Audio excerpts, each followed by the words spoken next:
piano playing of Miss Nina Simone. The afro has a luxurious cultural and aesthetic history. Oftentimes seen as divine, afro textured hair need not do much to achieve this style. In fact, it is literally its embodiment. Because this hair texture has helix formation that allows it to defy gravity growing towards the sun, unmanipulated natural hair organically takes the shape of an afro. The afro, commonly known as the fro, refers to hair of tight curls that forms a full, evenly rounded shape on one's head. The afro is not your typical hairstyle, and to even think of it as simply a style is actually an on the acknowledgement to what it truly symbolizes. It represents a large spectrum of hair textures, people of diverse cultures rooted in similar history, freedom, a way of life, femininity, and masculinity, but somehow simultaneously makes a pretty bold political statement. And as usual, none of this is without controversies. Life in the Motherland, Pre-Slavery Era. Laurie Tarps, co-writer of the book Hairstory, posited that just about everything about a person's identity could be learned by looking at their hair. In early African civilizations, hairstyle indicated a person's family background, tribe, social status, geographic region, age, and spiritual convictions. One of the most popular references of the fro pre-slavery era is that of the nomads of East Africa. It is said that back in the day, the Somali nomads displayed a custom in which the young men wore their hair in enormous bushes, smoothed out with homemade butters. When the young man becomes older or got married, he would trim the fro somewhat, cease applying butters, and would wear the hair completely natural. Among many different tribes, there is also a cultural understanding that hair, given its close location to the skies, is a conduit for spiritual interaction with God. According to an article published in 2012 entitled Hairdressing in African Culture, the author highlighted that hairdressing in the motherland is always the work of trusted friends or relatives. In addition to the social amiable aspect of the events, it is believed that a hair in the hands of an enemy could become an ingredient in the production of a dangerous charm or medicine that could injure the owner. As a person who grew up in the Caribbean, being a part of the African diaspora, I could recall observing the elders being very skeptical about hair not being disposed of correctly after grooming or braiding. This belief could possibly be the reason for the oral tradition and practice, but that we may never truly know. Anthropologist Sylvia Bone stated that West African communities admired a head full of long, thick hair on a woman. It is believed that this demonstrates the life forces, the multiplying power of profusion, prosperity, a green thumb for bountiful farms, and many healthy children. Another culture that has strong historic ties to the fro is that of the Fijians. It is recorded that people of this culture had a distinctive hairstyle, which was described as a bushy hairstyle that you trim like a hedge.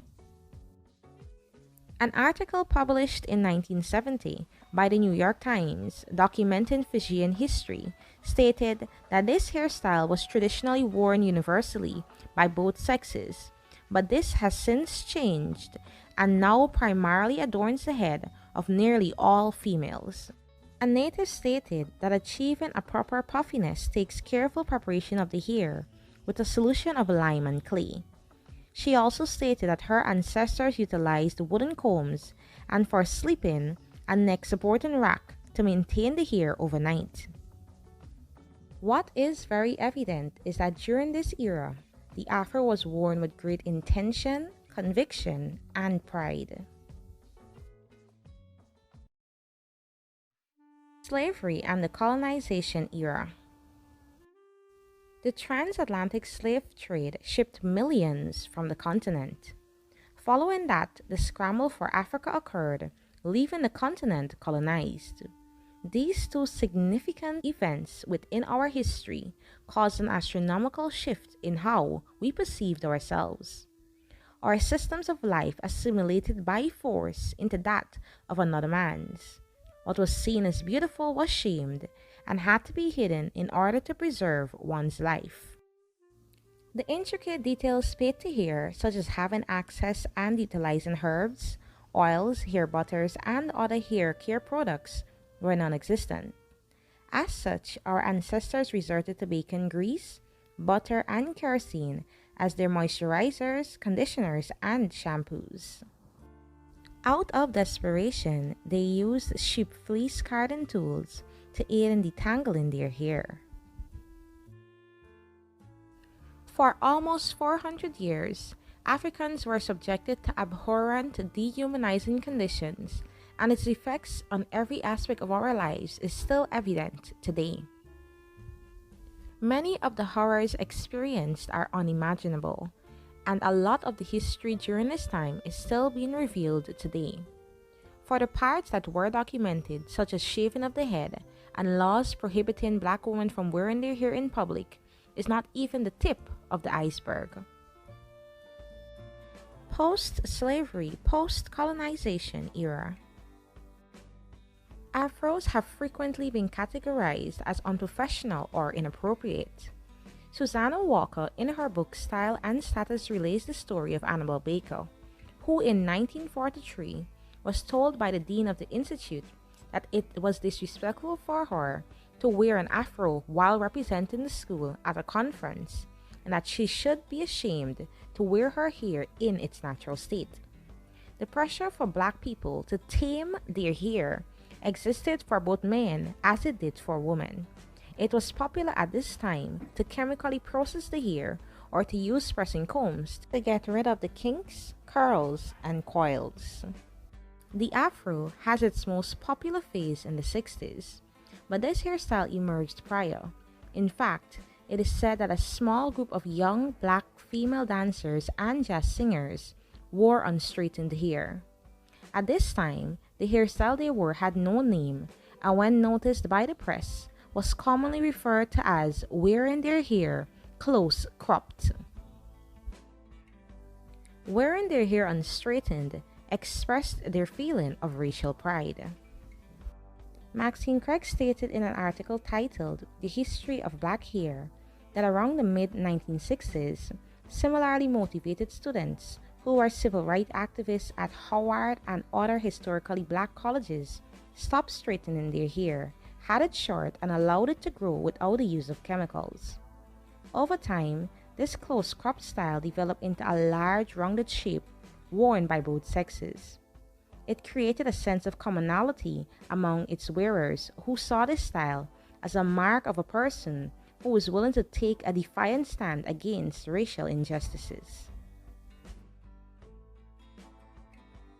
In the late 1960s, the Black is Beautiful movement, the first of its kind, was recorded. This was a call to end the need to culturally assimilate into white society. This movement, along with the civil rights movement, resulted in a literal reconnection with our hair roots, and the afro represented this shift and embodiment. As the fro increased in popularity, its association with the black political movement weakened, and so its capacity to communicate the political commitment declined. With the commercialization of the afro, it was seen represented on black hair care products, magazines, book covers, and on television. Through the afro, the general public grew accustomed to seeing the texture of unstraightened hair as beautiful, and the way was open for the proliferation of unstraightened styles for African Americans and Africans within the diaspora.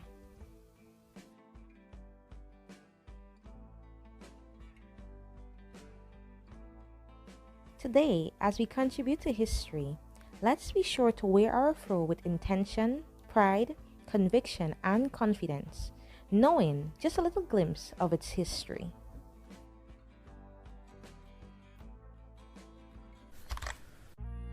Locks, also known as dreadlocks or dreads, can be described as a style in which the hair forms rope-like strands, which is essentially strands of hair coiling around themselves into fused units.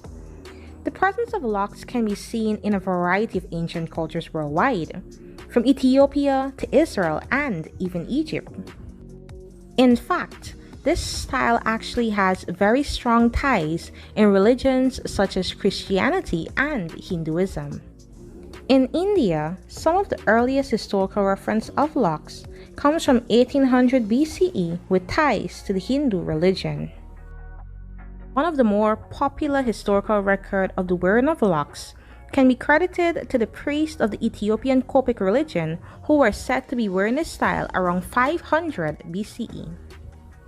A multiplicity of evidence can also be observed in the history of ancient Kemet, with remnants of innumerable sculptures and statues, and also remains of mummified bodies with locks still intact.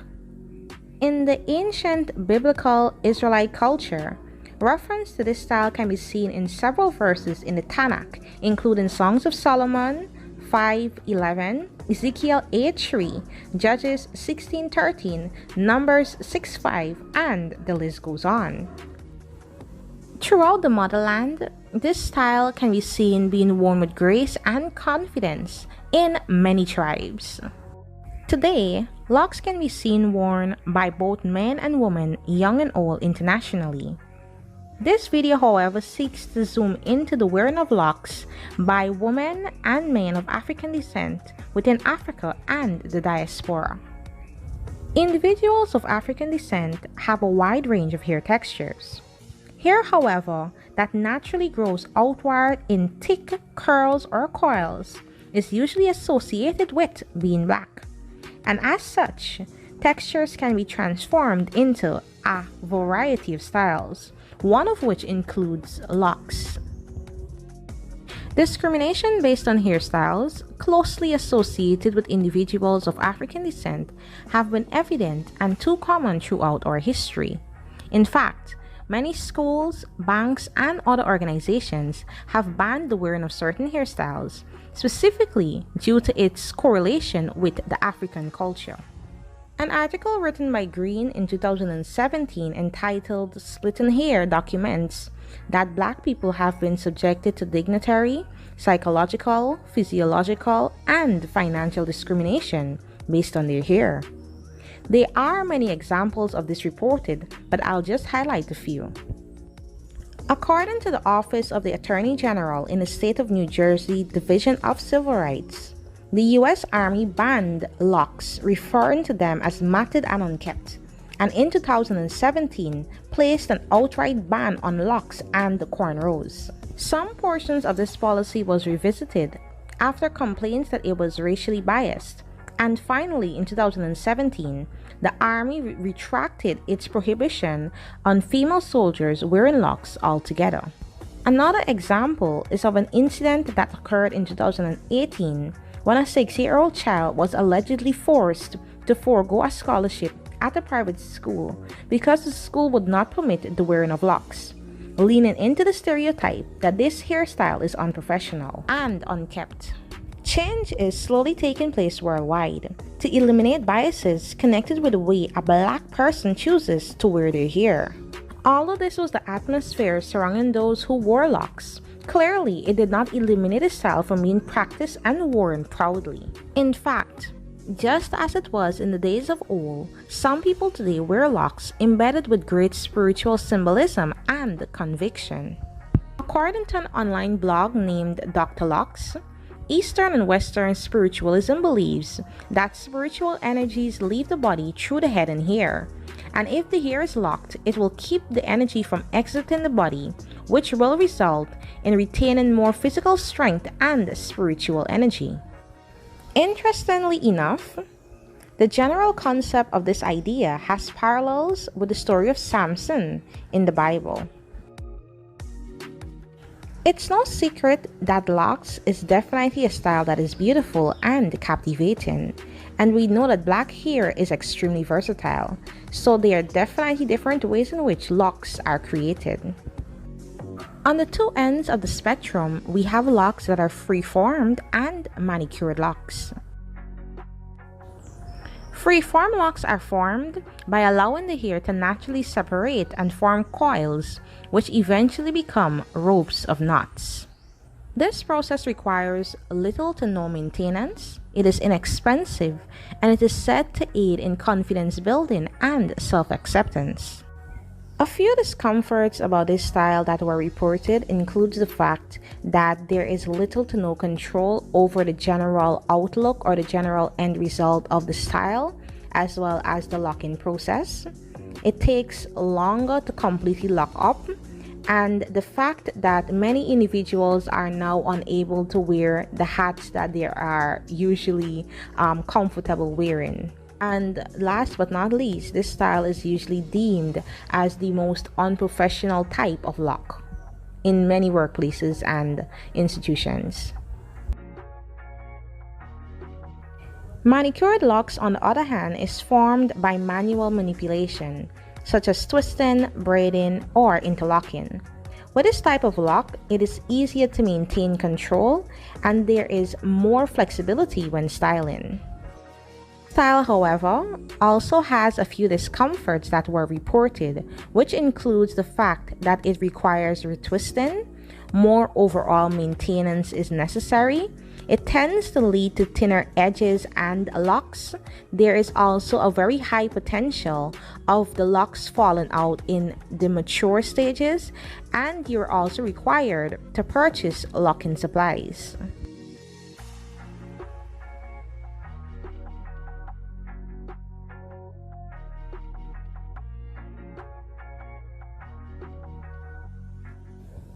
For some individuals, their only knowledge of or association with locks is connected with the Jamaicans, the Rastafarian religion, and reggae music. Along with a very sustainable and environmentally friendly lifestyle, a custom of the Rastafarians is to abstain from cutting their hair in line with Leviticus 21 verse 5, which states that you should not make any baldness on thy head. With artists such as the Marleys, Chronics, and others who are popular on the international stage, it is no wonder that Jamaica is one of the first places that you may think of when locks come to mind. Locks are beautiful, and without a shadow of a doubt, I can say that this style seems like it will remain a staple within the Black community for centuries to come. Tell me what you think down in the comment section below about this video. Do you have locks? Do you like this style? And are you planning to get your hair interlocked? Don't be shy, be sure to share your stories down in the comment section below. And do you know of any other interesting facts that we may have missed in this video?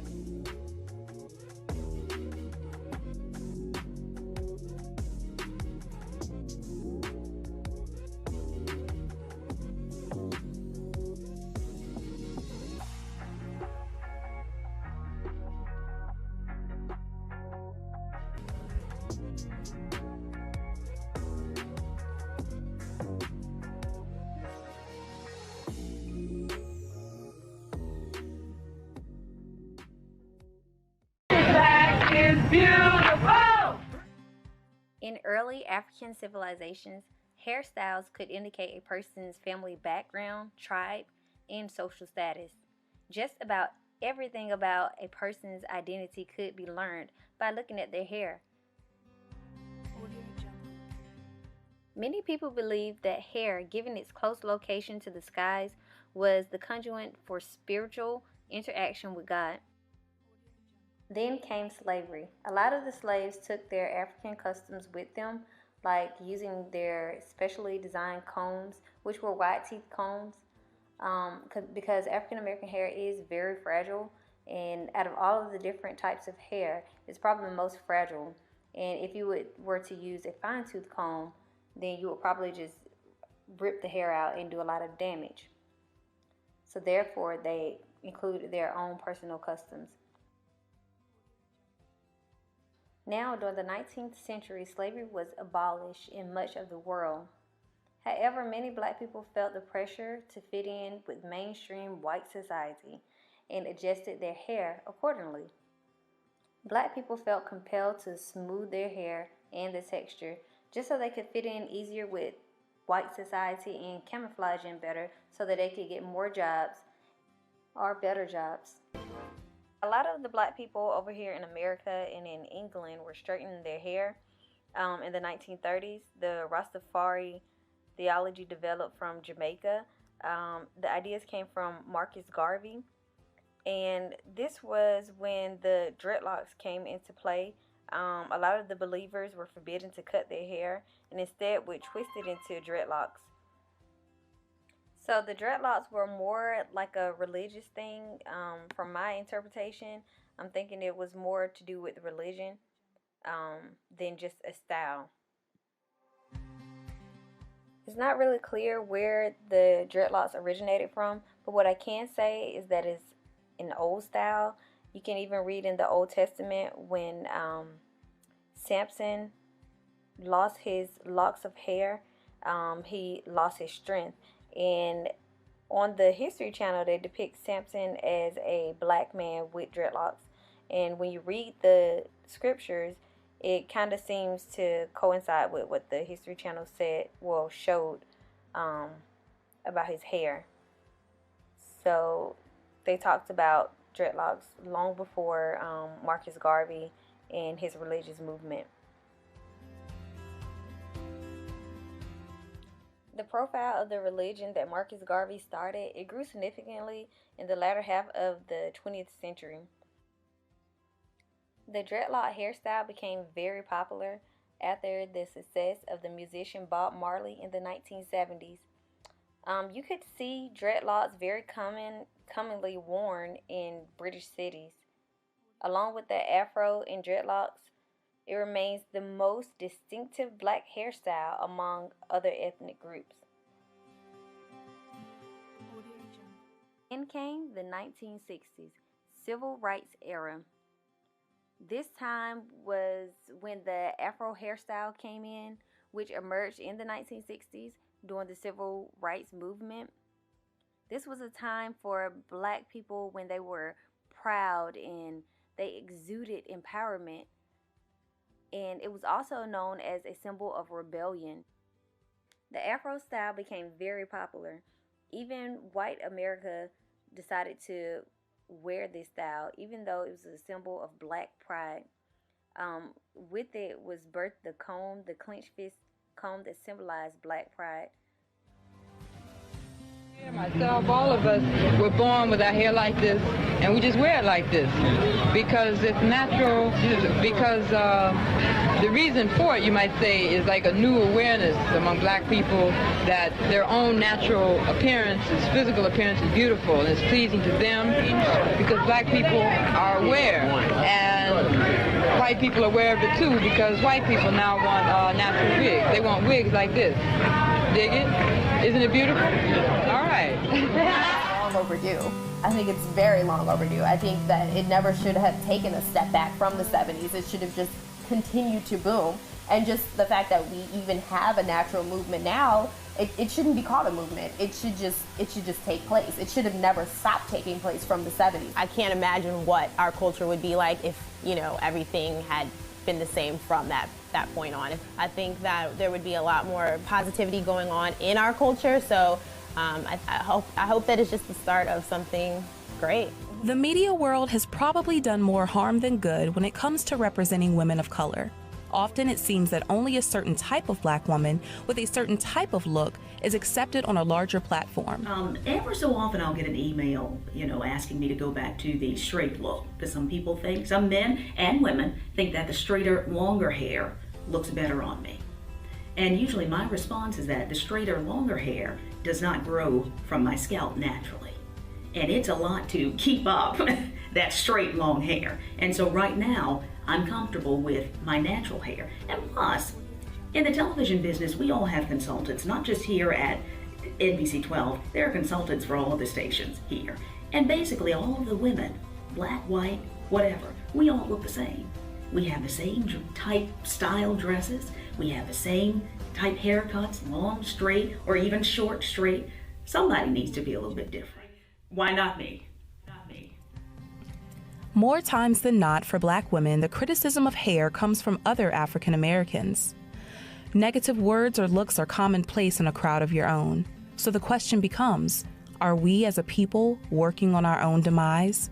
You know, again, I haven't received a lot of negative emails at all, but I remember it was one email, and it was from a gentleman who said that he and his family didn't think that that was perhaps the most professional look, and that it would stop me perhaps from moving on up in this career.